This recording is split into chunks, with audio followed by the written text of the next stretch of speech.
3 minutes ago, Prince William uncovered something no heir should ever find: a confidential dossier hidden deep within palace archives, sealed and marked with Camilla's name. What he read not only left him speechless, it forced a confrontation that would echo through the marble halls of Buckingham Palace. This wasn't just betrayal, it was a coup hidden in plain sight. Before we go deeper into what this really means for the royal family, make sure to subscribe so you don't miss a single update. It began with a routine archival review, the kind of task William often delegated but decided to handle personally this time. Deep in the Queen's private vault, tucked behind layers of royal correspondence and centuries-old decrees, he found a plain brown envelope with no seal, no crest, just the chilling label: Operation Sovereign Shift. At first glance, it looked like a harmless administrative file, but its contents were anything but. As William flipped through its pages, a cold realization dawned: this wasn't a proposal or discussion draft. It was a fully formed blueprint, backed by months, if not years, of planning. And at the center of it all, Camilla. The strategy outlined within was ruthless, calculated, and disturbingly efficient. Camilla, acting without the king's full oversight, had been quietly consolidating influence, orchestrating a shift in the inner power circle meant to permanently elevate her position even beyond Charles's reign. Names of selected allies in the court were listed, their duties outlined, their loyalty assured through favors and quiet appointments. There were memos detailing media manipulation strategies, attempts to control narrative optics, and proposals to reallocate financial oversight to figures loyal to Camilla's circle. Foreign advisors, some with questionable interests, were subtly involved, brought in under the guise of modernization consultants. William's mind raced. This wasn't mere palace politics. This was a silent restructuring, a hidden monarchy within the monarchy. It connected too many recent anomalies: the exclusion of Catherine from strategic meetings, the abrupt retirement of long-trusted aides, the increased visibility of Camilla at key state functions where traditionally Charles or William would have presided. Suddenly, what once felt like isolated incidents snapped into place like puzzle pieces, forming a devastating picture. Camilla had not only built a power structure beneath the crown, she'd begun executing it. His heart pounded with fury. But William didn't lash out. Not yet. He was his mother's son, and Diana had taught him the value of timing. With the weight of the monarchy on his shoulders, he knew that rash decisions could splinter the already fragile royal image.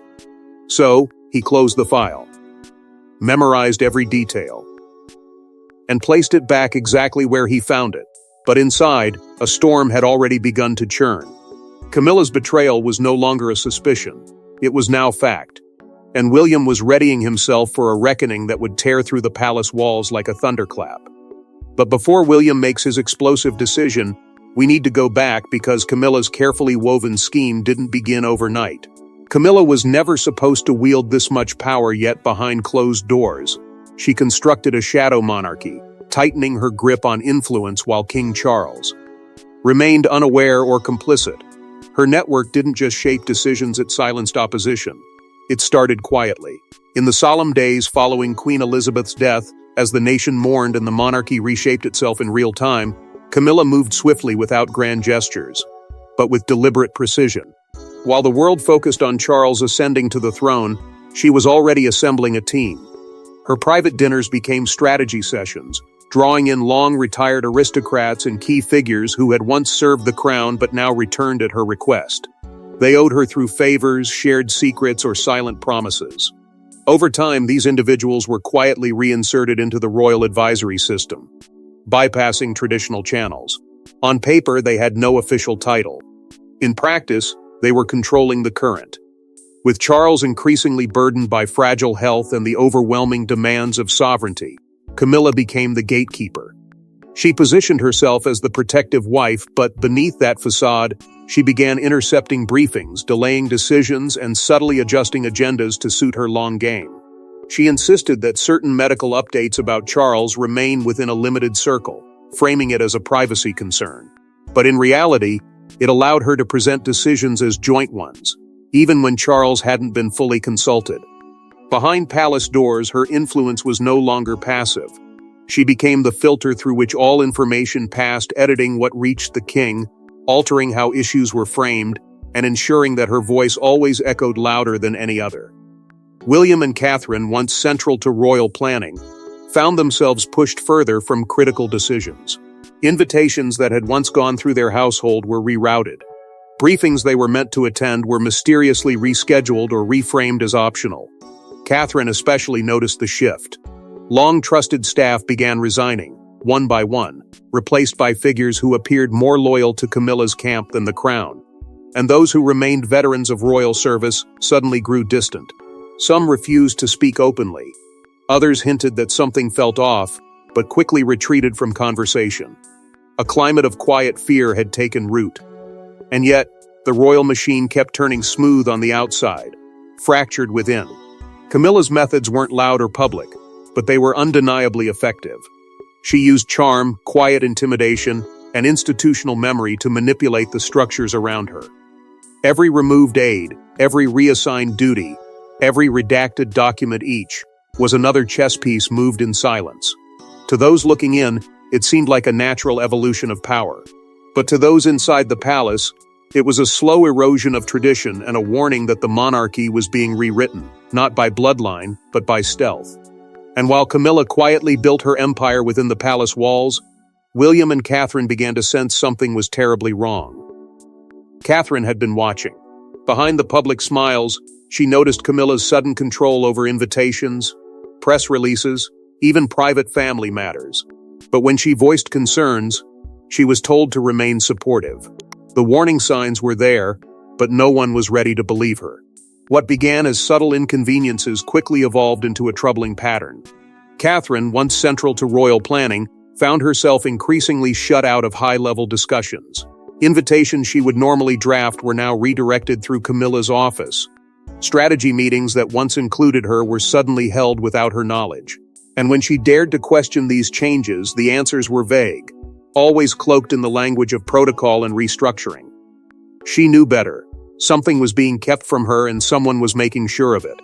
It didn't take long before Catherine's inner circle began noticing the same unsettling shift. Long-standing members of her staff, people she trusted, started whispering about changes in loyalty. Several aides she'd worked with for years had resigned without explanation. Their positions quickly filled with individuals who reported directly to Camilla's growing influence. Even the royal press team, which traditionally liaised closely with William and Catherine, began releasing statements that excluded them entirely, or framed them in ways that felt unfamiliar and controlled. The tone had changed. The palace was no longer neutral ground. It was turning into a chessboard and Camilla was moving the pieces. One evening, while sorting through personal effects from Queen Elizabeth's estate, Catherine came across something unexpected, a handwritten note, sealed in an envelope, marked only with her name. The penmanship was unmistakable. It was from the late Queen. And though brief, the message within was deeply unsettling. Watch the corridors. Power doesn't always walk through the front door. It was cryptic, yes, but Catherine understood its weight. It wasn't a warning about outsiders. It was a quiet alarm about someone within. Fueled by a sense of urgency, Catherine turned to William. She didn't demand action she never had. But she asked him, firmly, to look deeper, to question what was happening, to stop assuming that loyalty equaled trust. William, torn between honoring his father's choices and protecting the integrity of the crown, was hesitant. But Catherine's conviction was unshakable. She saw the storm long before it reached the gates. And in the quiet hours of their private conversations, she made it clear. Something was being orchestrated behind their backs. Something far bigger than a few misplaced meetings or revoked appearances. Catherine wasn't driven by ambition or rivalry, she was driven by preservation. She could feel it in her bones. The same way Diana had once sensed danger hidden behind polished smiles and perfectly rehearsed lines. This was not about titles or photo ops. It was about the very soul of the monarchy. And though she was still being told to stay supportive, Catherine knew that silence was no longer an option. It wasn't until William followed Catherine's instincts that the truth began to unravel, and what he found would change everything. A covert agreement between Camilla and a powerful foreign figure. An offer that could reshape the monarchy's financial alliances. William traced the signatures himself, and what he found was enough to warrant expulsion. It began with a whisper, a single line buried in a footnote of an internal financial ledger that William was never supposed to see. But the moment he did, his instincts ignited. There, tied to a seemingly routine transaction, was the name of a foreign conglomerate long associated with controversy and control.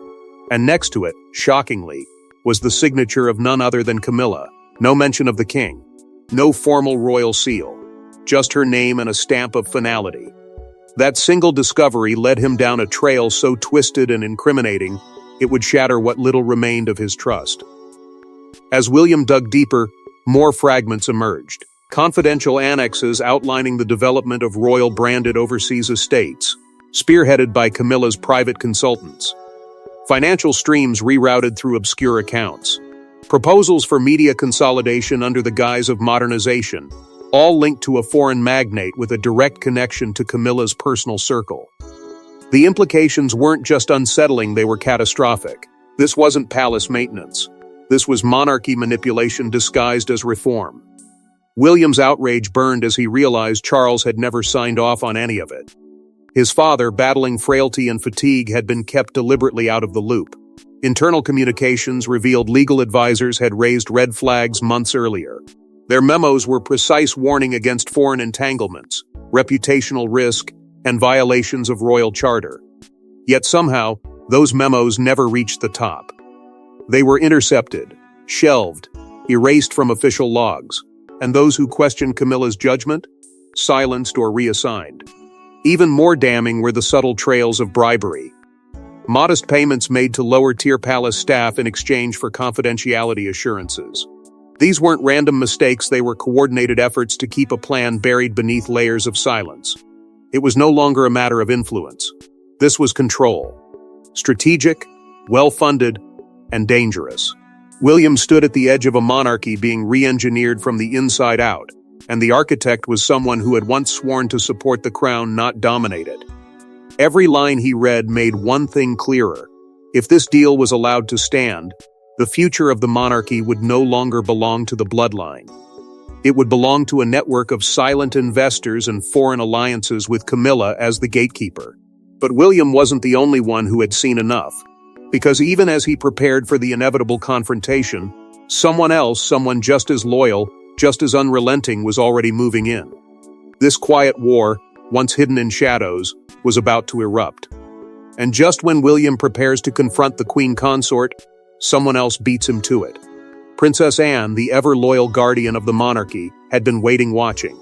When she learns of the secret deal, she doesn't hesitate. She storms into the room and delivers a sentence Camilla never expected to hear. Your reign ends today. Anne had always been underestimated by the public, by the press, even by some within her own family. But those who knew the truth understood her strength didn't lie in words or appearances. It lay in unwavering loyalty and an unbreakable code of honor to the crown. And when the damning contents of Operation Sovereign Shift found their way into her hands, she didn't wait for William. She didn't seek consensus. She acted. The documents, slid to her by an anonymous insider who could no longer stomach the deceit, left no room for doubt. Camilla's orchestration of the inner palace hierarchy was not just manipulative, it was treasonous in spirit, if not by law. Anne read every word with precision, connecting it to conversations she'd dismissed as paranoia. Realizing now that the warnings had been real all along, she arrived at Clarence's house without notice, bypassing protocol. Her face was stoic, but inside she burned. Camilla, caught off guard in a moment of uncharacteristic vulnerability, tried to maintain composure, but Anne didn't waste a second. She laid the file on the table and spoke with ice in her voice, reminding Camilla of the late Queen's personal doubts, of hushed warnings whispered in private.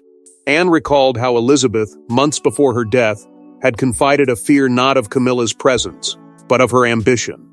And now, standing in the very space once reserved for trust and legacy, Anne declared the consequence. The palace was no longer Camilla's to control. Camilla attempted to respond, but the calm veneer was cracking. She pivoted, tried to cast doubt on the document's authenticity, then attempted to deflect blame, suggesting miscommunication, misinterpretation, mismanagement. But Anne wasn't there for negotiation. She wasn't there to be placated or pacified. She demanded an immediate family council, no advisors, no staff, no PR filters. Just blood. Just those who carried the royal legacy in their veins. She made it clear, what had been uncovered could not be buried. Silence would be complicity, and complicity would be betrayal. And as she turned to leave, she left Camilla with a final blow. This was not personal. This was constitutional. Camilla's place in the palace was no longer a matter of status. It was now a question of survival. Behind her composed exit, however, was the roar of history screaming for justice. Anne wasn't just confronting a rival, she was confronting a threat to everything she had sacrificed her life for. With Charles weakened and the institution on the verge of a quiet collapse, someone had to hold the line. And Anne, unshaken and unafraid, took that role upon herself. Because for her, loyalty wasn't about allegiance to a person. It was about duty to the crown no matter the cost. But the real reckoning wouldn't come until the entire family was summoned, and the meeting would be unlike any other. The room was dead silent as William entered. No aides, no titles. Just a son, a father, and a queen consort on the edge of disgrace. What followed was a conversation so raw, so unfiltered, it would redefine the royal family forever. There was no ceremony, no grand entrance. William walked into the private chamber carrying only the truth. In his hands, the damning files, every forged signature, every buried memo, every detail of Camilla's manipulations from the Operation Sovereign Shift blueprint to the covert financial dealings. He placed the documents before Charles with a steady hand, but his voice trembled with restrained fury. For a moment, Charles said nothing. He scanned the papers, his face draining of color with each page turned. The man who had once defended Camilla through storms of scandal now sat stunned, visibly shaken, as the sheer depth of deception unraveled in front of him. Camilla tried to speak first, her tone defensive, clipped. She dismissed the evidence as misunderstood, claimed it was taken out of context, twisted by enemies of the crown. But William didn't let her finish. He countered every deflection with precision. He named names, quoted dates, exposed timelines that proved Camilla's long game. Her efforts to marginalize him and Catherine, her manipulation of Charles's health narrative, her installation of loyalists into critical roles, and above all the secret agreement with foreign financiers that threatened the integrity of the monarchy. The more he revealed, the more Charles's silence grew louder. He looked not at Camilla, but at the floor, broken by disbelief. But this was not about disappointment. This was about reclaiming a monarchy that was slipping into the shadows. William made his position painfully clear. He would not inherit a crown corrupted from within. If the institution was to survive, if the monarchy was to mean anything to the people, it had to be built on trust, not treachery. Camilla, visibly cornered, shifted again, this time to victimhood. She blamed pressure, isolation, even fear. But none of it landed. Not with Anne, who had since entered the room. Not with Catherine, who stood silently beside William, her presence a firm and final line. Together they delivered a unified verdict. Camilla's reign within the palace was over. No further negotiation. No compromise. The decision was not born from vengeance but necessity. The future of the monarchy demanded a course correction, and that began with her immediate departure. Charles, unable to speak for long moments, finally nodded. It wasn't approval. It was surrender. He knew he had failed to see what others had tried to warn him about. And now his silence would become part of the reckoning. As William stood over the remnants of a fractured royal trust, he didn't feel triumph. He felt responsibility, a heavy one, because taking back the monarchy was only the beginning. What came next would shake the world beyond the palace gates. The fallout was immediate, but no one was prepared for how the world outside the palace would react. Within hours, the story leaks. Camilla, thrown out, hidden deals, emergency meetings. The British press erupts in a frenzy of speculation, and the palace scrambles to rewrite the narrative before it spirals out of control. It began with a single tweet, anonymous, vague, and explosive. Camilla removed from the palace. Emergency meeting underway. Something big is coming. The Post barely had time to settle before the floodgates opened. Within minutes, Screenshots of confidential documents began circulating among select members of the media. The name Operation Sovereign Shift was suddenly everywhere.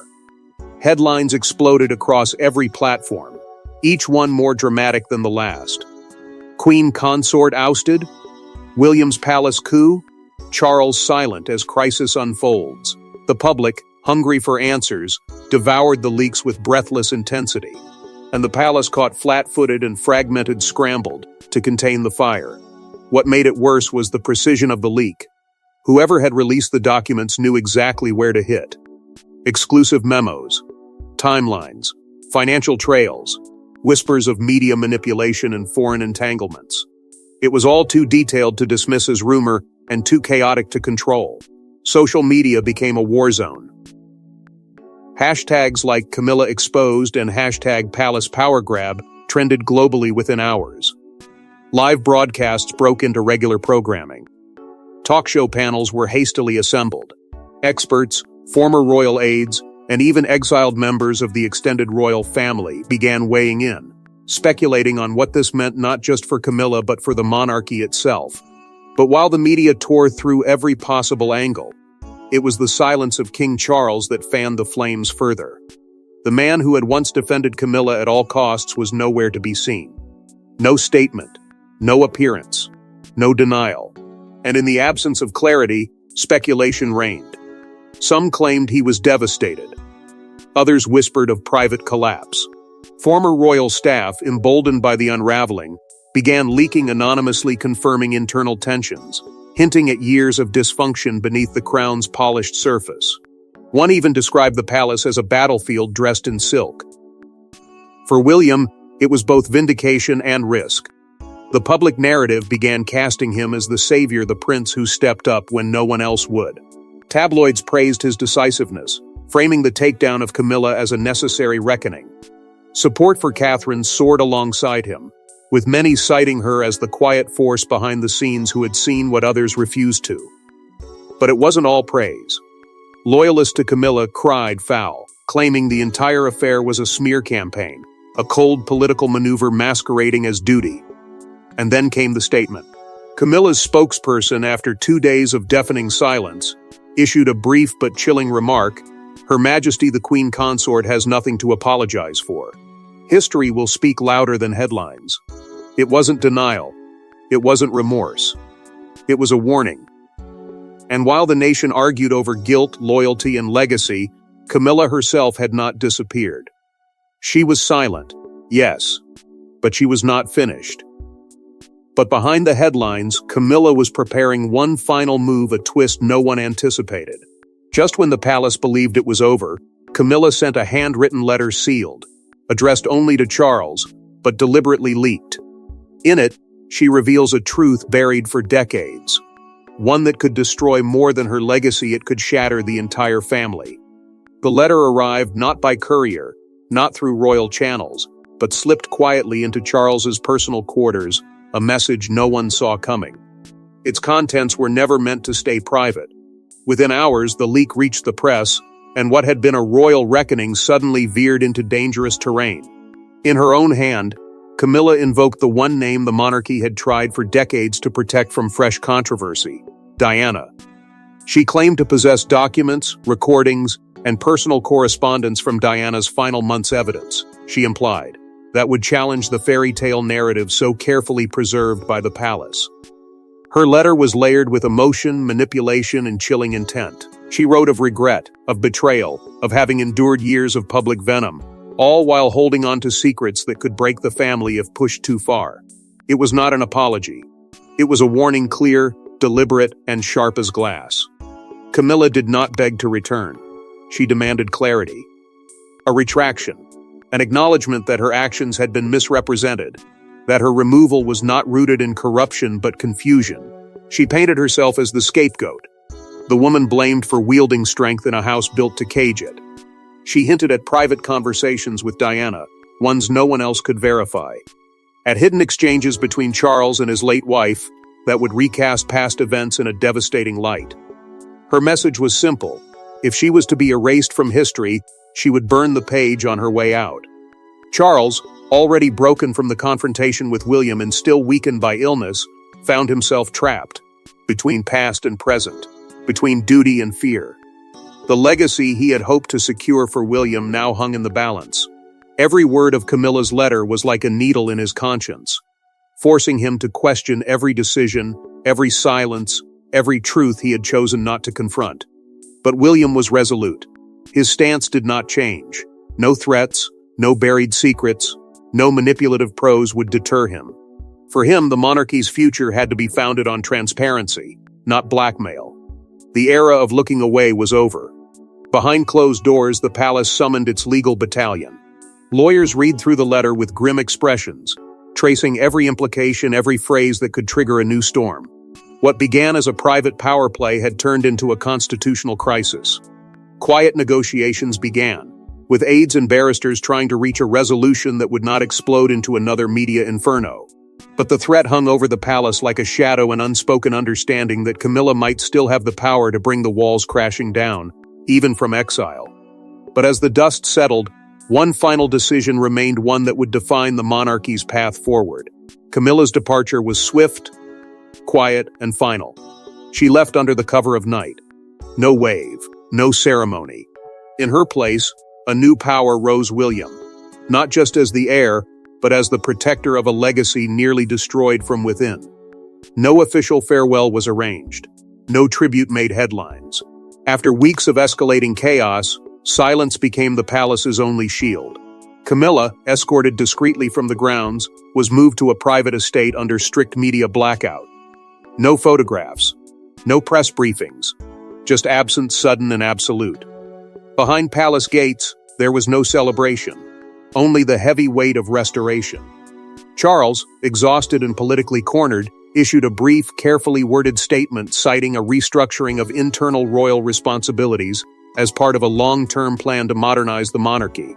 But everyone knew the truth was far more dramatic than diplomacy would admit. Into the vacuum stepped William, and this time, not as a prince waiting in the shadows. This was a moment of emergence.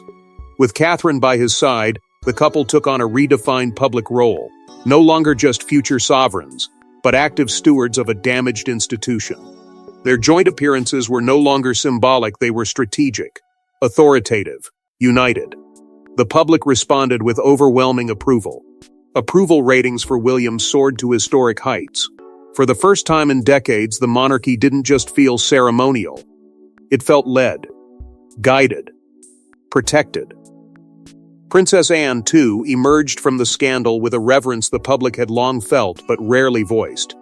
Her fearless stand against deception, her commitment to truth even in the face of backlash, earned her the title that truly mattered: Guardian of the Crown. Her public commendation came during a state address where William, with deliberate grace, thanked her for preserving the soul of the monarchy when it stood at the brink. The applause was thunderous, but the real power was in the silence that followed, a collective acknowledgement that she had done what others feared to do. And then came the ceremony. Quiet, dignified, but rich in symbolism. A small gathering was held in Windsor, where William lit a torch from a candle said to have burned in Queen Elizabeth's private chapel. He passed the flame to Catherine, and together they lit a lantern at the palace gates, signaling the start of a new chapter. A monarchy cleansed not by denial, but by exposure. A monarchy not led by tradition alone, but by responsibility reclaimed. Yet for all the closure, one truth remained suspended in the air like a whisper that refuses to fade. Camilla may be gone, but she is not voiceless. She still holds stories, secrets that, if released, could reshape the narrative once again. And while the palace breathes a cautious sigh of relief, behind the curtains, one question continues to haunt them all. But even in exile, Camilla still holds secrets, and the question remains: will she stay silent, or ignite the monarchy's next great war? Thanks for watching. Please don't forget to like and subscribe, and we will see you in next one.